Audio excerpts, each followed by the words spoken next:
Entendi mesmo. Eu pergunta aí. Aí, já começou a gravar, gente, vamos rapidinho, porque senão não vai dar, não. É Mas, enfim, pessoal.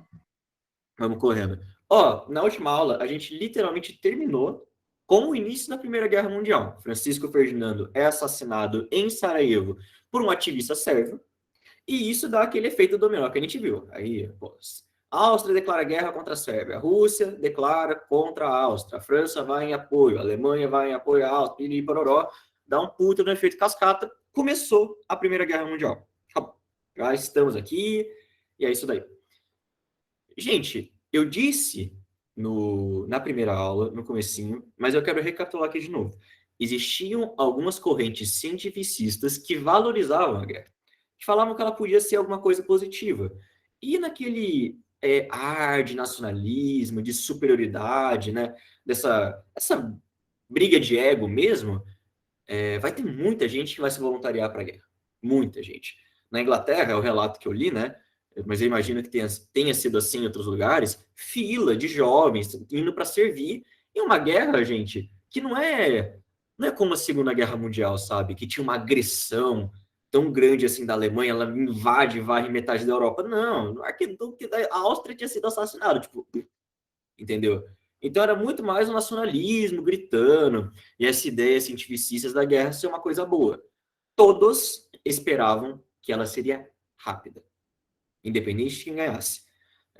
Por causa dos precedentes da Europa. Vocês pegam as guerras do século XIX, são todas curtinhas.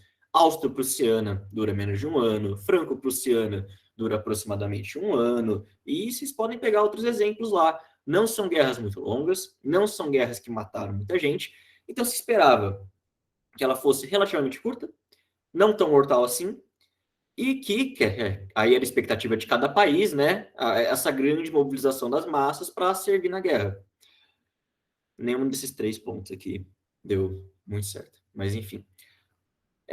Representando essa velocidade que eles achavam, essa correria que ia ser a Primeira Guerra Mundial, a Alemanha sintetizou essa ideia na tática de guerra dela. A Alemanha estava em guerra com a França, o exército britânico ainda estava na ilha da Grã-Bretanha, não tinha saído de lá, não tinha chegado com reforço à França.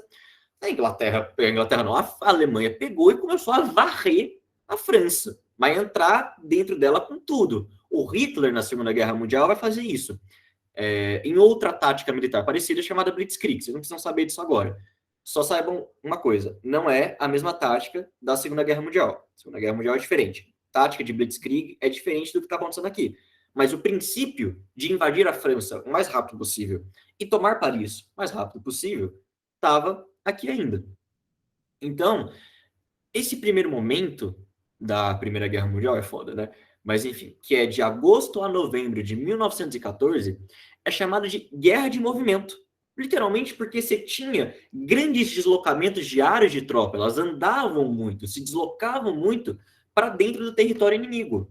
A situação da Alemanha aí, né? Invadiu a França, chegou a 40 quilômetros de Paris. Não é pouca coisa, gente. Paris é no meio da França, sabe? Não exatamente no meio, mas está numa posição um pouco mais interior, como uma capital deve ser. E eles tentam chegar lá. Faltando 40 quilômetros, o exército britânico chega em apoio, tem outros fatores também que ajudaram isso, e a Alemanha para de avançar, tá bom? Então essa tática de invadir a França rapidamente para capturar ela, dá errado. A Alemanha, poucos quilômetros de Paris, ela é parada, tá bom? E ela estagna. Faz uma mexida rápida, só para mostrar no mapinha para vocês, né? Eu não pego. Ah, não, eu tenho mapa Europa aqui, gente. Eu tenho mapa Europa. Aqui. Se vocês veem, né? Para chegar na França mais rápido, Paris está mais ou menos aqui, onde eu estou circulando no mapa para vocês. A Alemanha passa pela Bélgica, tá bom? Então ela invade a Bélgica, que era um país neutro até então. Isso é um crime de guerra. E para tentar chegar em Paris. Aqui na Bélgica, eles vão fazer um monte de horror, vão matar um povo, os alemães estavam meio que inspirados. Tanto é que essa invasão da Bélgica, que, repito, era um país neutro na guerra, essa invasão da Bélgica, conhecido como estupro da Bélgica, foi o pretexto que o Reino Unido usou para entrar na Primeira Guerra Mundial. Estou falando isso por detalhe, viu, gente? Vocês não precisam saber. Mas, enfim, só para vocês entenderem. Então, a Alemanha, os alemães vão na fronteira, passam pela Bélgica, tentam chegar a Paris o mais rápido possível. Não dá certo. Eles nem veem o arzinho da Torre Eiffel, recentemente construída. Ela é de 1889. Uma curiosidade aleatória aí para vocês. Tá bom?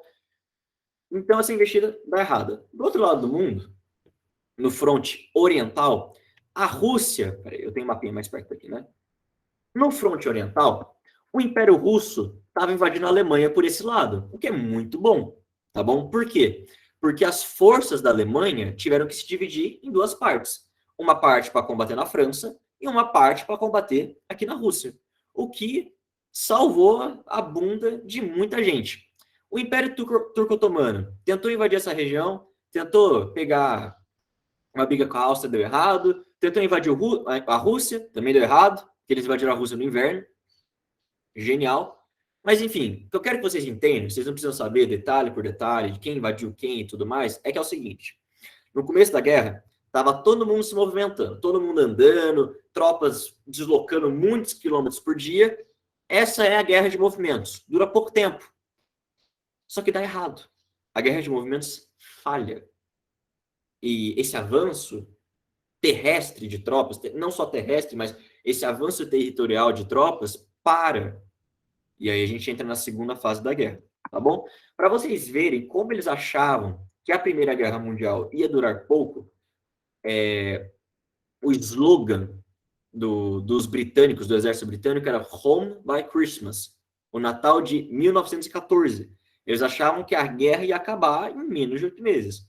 Eles repetiram esse slogan na Segunda Guerra Mundial, mas aí era Berlin by Christmas, tá bom? Os Estados Unidos usou, o Reino Unido usou também, quando eles fizeram a invasão da Normandia, tá? Também não conseguiram. Mas, enfim, achavam que ia durar menos de um ano. Bom, tomaram 4 aí nas costas. É com o Milagre de Mar, é uma região da França, tá?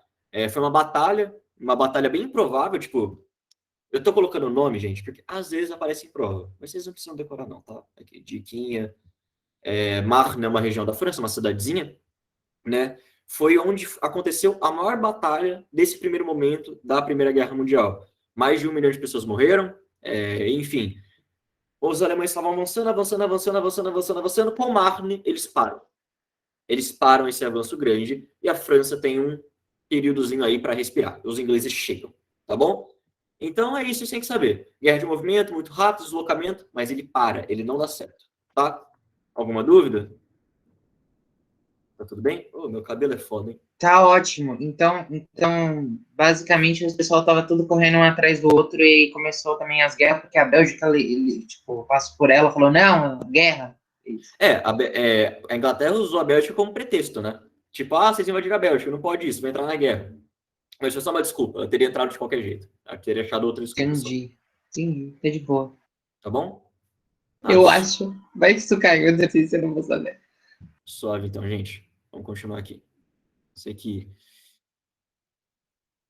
E aí, eventualmente, quando o avanço alemão é parado, quando o avanço turco-otomano para dentro da Rússia é parado, esses grandes deslocamentos territorialmente por dia, quando os exércitos andavam quilômetros e quilômetros de um único dia, nesse frenesi, vou ter que chegar na capital correndo, home by Christmas e os caralho a 4. Isso para, isso acaba, porque era insustentável, taticamente falando. A gente entra agora na segunda, mais longa e mais mortal, acho que é essa a palavra, né? Período da Primeira Guerra Mundial. A Guerra das Trincheiras, tá bom? Essa Guerra das Trincheiras vai até 1918, ou seja, de novembro de 14 até 1918 é o período da Guerra das Trincheiras, onde basicamente é o seguinte: o avanço territorial para. Ele fica quase, porque às vezes acontecia, nulo. O deslocamento de terras ficou extremamente restrito. E aí, o que aconteceu? Os generais lá da Inglaterra, da França, da Alemanha, tiveram a brilhante ideia. Olha, não estamos conseguindo avançar. Então a gente tem que, pelo menos, defender a posição que a gente está. Vamos fazer o quê? Cavar buracos, buraco mesmo, assim, tipo, como apoio, que é a trincheira, gente. Vou colocar aqui a foto para vocês. Isso aqui é uma trincheira, tá bom? Os soldados ficavam aqui o tempo todo, Dormir aí, fazer as necessidades, aí humanas, né, fisiológicas, as coisas. Era um inferno, era uma vida terrível, mas vamos fazer esse buraco e vamos ficar aqui. Então, como é que funcionava? De um lado, você tinha a trincheira. É foda não poder desenhar agora, mas enfim. De um lado, você tinha a trincheira de um país.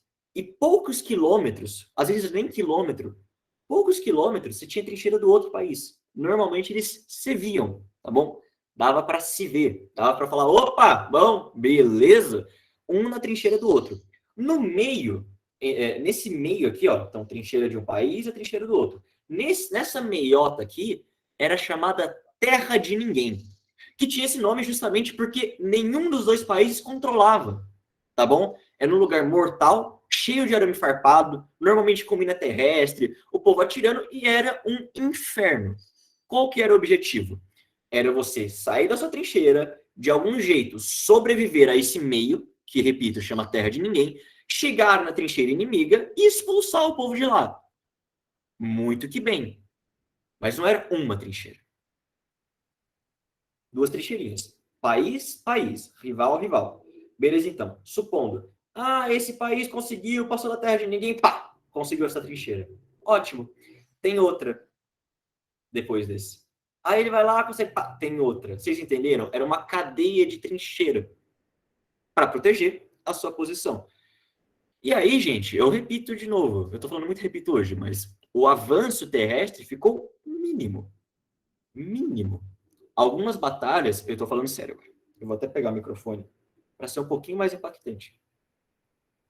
Algumas batalhas, você teve mais de 1 milhão de mortos para 30 quilômetros. Não. Decâmetro que chama? Acho que é decâmetro, né? Não. Metro? Não.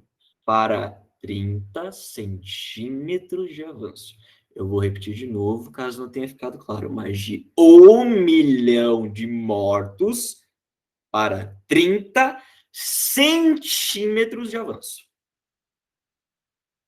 Essa é a Guerra das Trincheiras. E era o inferno mesmo. A vida do soldado na trincheira era terrível, obviamente. Não tinha lá uma grande organização, não tinha uma faxina semanal, era uma merda. A trincheira era aberta, aí ia lá fezes, ia lá rato, a comida estragava, era muito ruim. E para piorar, é o seguinte, vamos imaginar. Soldadinho tá felizão aqui dentro da sua trincheira. Você atira no soldado, ele abaixa. E ele não sai da trincheira. Você quer que ele. O que você quer que aconteça? Que ele, todo esse povo aqui vá embora e se ocupe a trincheira dele. É isso que você quer que aconteça. Mas você atira no soldadinho e ele abaixa. E você não consegue pegar ele. Aí você tenta jogar uma granada lá. E até dá certo. Mas não tão certo assim. Não o suficiente para todo mundo sair da trincheira. E aí, o que eles inventaram na Primeira Guerra Mundial? Uma arma química. As armas químicas, afinal de contas. Então, gás cloro, gás mostarda. Que aí, o que você faz? Você joga um veneno no ar, e aí não tem o que fazer. Esse povo aqui tem tudo que vazar, tem tudo que ir embora. Para vocês verem, né, o quão agradável é o gás mostarda. A imagem forte, viu, gente? Quem não quiser ver, eu dou um aviso quando eu parar de mostrar. Mas, enfim, para vocês Jogaram verem. gás. Jogaram gás. Ah, era de pimenta. Nossa, Muito bosta. bonito. Isso aqui é o gás mostarda, tá bom? Fazer uns negócios levemente feio, tá? Um pouquinho complicado, entendeu? Caralho. Então era uma coisa terrível, tão terrível que ele foi proibido, obviamente, de ser usado, né, nas posteriores guerras. Aí vocês pensam, mas ninguém respeita esses acordos de guerra. Então, respeitaram, para vocês verem como era uma merda tão gigantesca. Na Segunda Guerra Mundial, ninguém usou gás mostarda. Ninguém usou arma química. Não arma química, mas tipo assim, esses gases da Primeira Guerra, ninguém usou. Por medo que se usasse, o seu inimigo ia usar. E aí era aquela desgraceira de volta. Usaram bomba atômica e não usaram gás mostarda. Para vocês terem uma ideia de como é que foi o negócio. Mas enfim. Esse é o primeiro momento da guerra, a Guerra das Trincheiras. Em 1915, a Itália vira casaca. Estava neutra na guerra, mas tinha uma aliancinha ali com as potências centrais, mas ela vira casaca e entra na guerra do lado da Tríplice Entente. No mesmo ano, a Bulgária entra nas potências centrais, então dá uma equilibrada nas forças, invade a Sérvia, e a Sérvia está fora da guerra. Tá bom? Só estou colocando isso por detalhes para vocês. E aí, gente, peguem tudo isso aqui que vocês estão vendo e coloquem por 3 anos. Muito simples. Então, de 1914, do fim de 1914 até 1918, era esta a merda. Era só isso. Era, vou invadir tua trincheira, conseguir ter tua trincheira e volta. E vai, e volta, e vai, e volta. E milhão de mortos, gás mostarda, pé de trincheira, que é uma doença terrível. Dá morte. Bastante morte. Por 30 centímetros de terra. Entendeu? Era meio que isso. Essa foi a etapa da Guerra das Trincheiras. Dura até 1918, tá bom? Agora a gente vai entrar no finalzinho da Primeira Guerra Mundial. Mas já, por quê? Porque esses 3 anos é repeteco. É repeteco da mesma coisa que aconteceu. Então vamos para o desfecho de uma vez só. Alguma dúvida, gente? Tá tudo bem? Você fez um rapidaço. Mas ano passado foi assim também. Eu sei. Primeira Guerra não é igual a Segunda Guerra, que a gente vê. Tá tudo bem, tá tudo bem. Aconteceu Stalingrado, essas coisas. Não, porque é a mesma coisa. Não tem uma grande reviravolta nesse tempo. Pode falar, Mariana, desculpa. Mariana falou que tá tudo bem. Eu falei que está tudo bem. Tá tudo bem. Tá tudo bem, Edu. Tá tudo bem. Então tá bom. Tá tudo bem. Tá bom. Vamos terminar então, gente. Esse é o último slide da aula, provavelmente. Mentira, acho que vai dar para colocar isso, sim. Mas enfim, vamos correndo aqui. Vamos ver como é que termina a Primeira Guerra Mundial, tá? Lembrando dos ladinhos, tá? Tríplice Aliança, também chamada de Potências Centrais. Era Alemanha, Império Austro-Húngaro, Império Turco-Otomano. Do outro lado, a Tríplice Entente Cordiale, também chamado de aliados, que eu acho uma merda, mas enfim. Rússia, França, Sérvia. E agora a Itália. A Sérvia acabou de pular fora. Tá fora. Em 1917, já fadigado com a guerra, eles se fuderam muito de verdade, e a gente vai ver isso com detalhes na aula de Revolução Russa, os russos saem do conflito. Saem, não tinha condições materiais deles continuarem na Primeira Guerra Mundial. Então eles saem, a gente vai ver com detalhes isso na nossa próxima aula, tá bom? E aí, depois que eles saem, começa uma guerra civil, próxima aula, não precisa saber agora. Vocês têm que saber, o Império Russo sai. Então, opa, interessante. Por quê? Tinha uma pinha do ladinho aqui. A Rússia saiu, agora esse fronte perdeu força. A Alemanha pode concentrar todos os soldados dela para esse lado. Interessante. Então, a Alemanha começa a ir com tudo, irmão. Vai com tudo pro outro lado e vamos lá, e todo mundo para frente, vamos pegar os franceses, vamos tomar finalmente Paris, vamos acabar com essa guerra. Então ela intensifica o conflito a um nível inacreditável. Ela chega a fazer uma coisa parecida com um bloqueio continental, só que agora invertido, né? Que o Napoleão tinha feito. Ela coloca sua frota de submarinos para patrulhar o Mediterrâneo e qualquer navio mercante que tivesse abastecendo a Tríplice Entente era afundado. Tá bom? E aí, dentro desses navios mercantes que abasteciam a Entente Cordiale, estavam alguns navios dos Estados Unidos. Os Estados Unidos não ficou muito felizes de ter os navios deles afundados. O que aconteceu? Vamos lá. Gente, Estados Unidos emprestava dinheiro vivo para a Inglaterra, para a França, para a Tríplice Entente, tá bom? Ele tinha, entre aspas, que escolhido um lado. Ele também fazia empréstimo para a Alemanha e tudo mais, mas o foco dele era na Tríplice Entente. Ele emprestava muito dinheiro para elas, muito. Vocês concordam comigo que se a Tríplice Entente perdesse a guerra, ele nunca ia ver esse dinheiro na vida?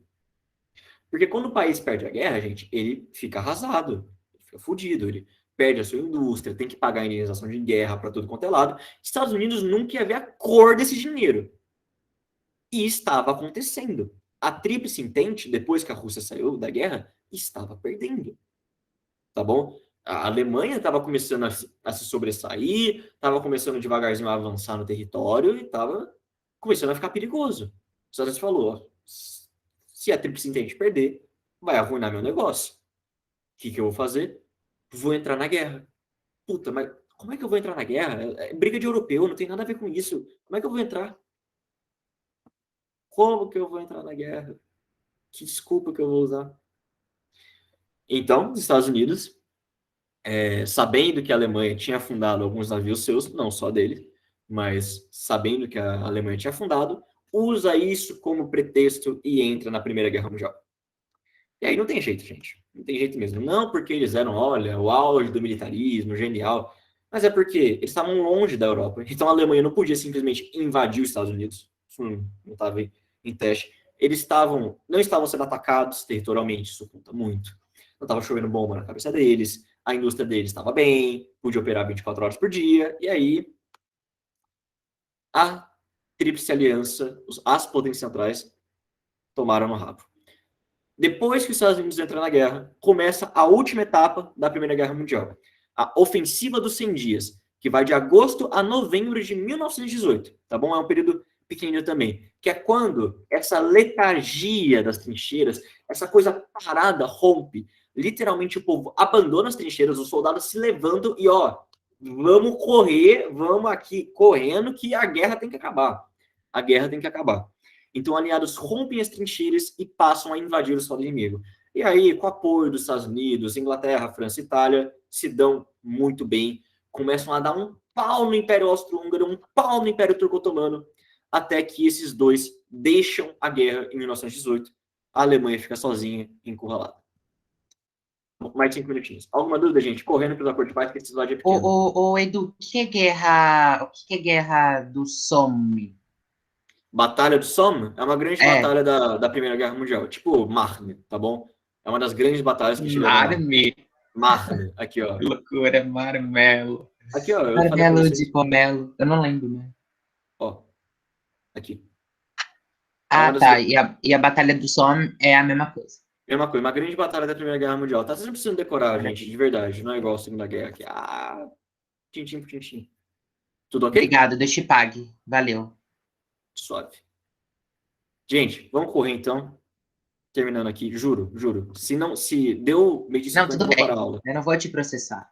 Fica tranquilo. Olha só, gente, vamos pensar num europeu mediano aqui, tá? No começo, começou a Primeira Guerra Mundial. Ficou até empolgado, pô, meu país é o melhor país do mundo, independente de onde, tá? É um europeu, qualquer um. Pô, meu país é o melhor país do mundo, uma grande potência, ele vai surrar seus inimigos, tenho certeza disso. Essa guerra vai durar pouco, vai matar pouco. Esse europeu, a guerra durou 4 anos, matou mais do que qualquer outro conflito da humanidade até então. A economia estava arruinada, ele provavelmente perdeu o emprego dele, ou se não perdeu, está empregado em condição subhumana, está tendo que trabalhar em algum lugar vinculado à guerra. Desabastecimento de alimentos, os preços aumentaram, inflação, a economia estava na puta que pariu. Estava todo mundo cansado. É isso que eu quero dizer. Estava todo mundo cansado, generalizado. Tanto a Alemanha, contra a Áustria, contra a Rússia, ninguém mais queria que essa guerra continuasse. Nesse cenário, é feito um acordo de paz para o Kaiser da Alemanha, que são chamados 14 pontos de Woodrow, é difícil falar o nome dele, Woodrow Wilson, que era o presidente dos Estados Unidos nessa época. Por quê? Porque foi ele que foi ele o grande divulgador desses 14 pontos, tá? Desse plano, desse acordo de paz. Então, o que esse acordo de paz falava? Olha só, Alemanha, se renda, você vai perder poucas terras, tipo a Alsácia-Lorena, né, que você roubou da França, um pouquinho, uma situação difícil, mas grosso modo, você não vai perder muita terra, vai todo mundo se desarmar para que uma coisa como a Primeira Guerra Mundial não aconteça de novo. Não existe culpado pela guerra, tá? A gente começou isso daqui, mas não existe um só culpado, simplesmente aconteceu, vamos esquecer, bola para frente. Vai ter proteção das minorias que querem um Estado independente, tipo a Sérvia, tipo os países do Império Turco-Otomano, ali da Rússia. Vai todo mundo a paz e amor, paz de Cristo, tudo muito bem, muito, muito do bonito, muito aqui da união dos povos. Bonito, bonito de verdade. Fizeram isso, gente? Uma coisinha, descobri isso recentemente, inclusive. Esses 14 pontos são tão brandos assim, porque eles tinham medo que se eles forçassem um acordo duro para os países perdedores, ia acontecer o que aconteceu na Rússia em 1917, uma revolução bolchevique, tá? Então, é um dos 14 pontos. Vocês pensam, nossa, mas é tão de boa? É, e é de propósito, tá bom?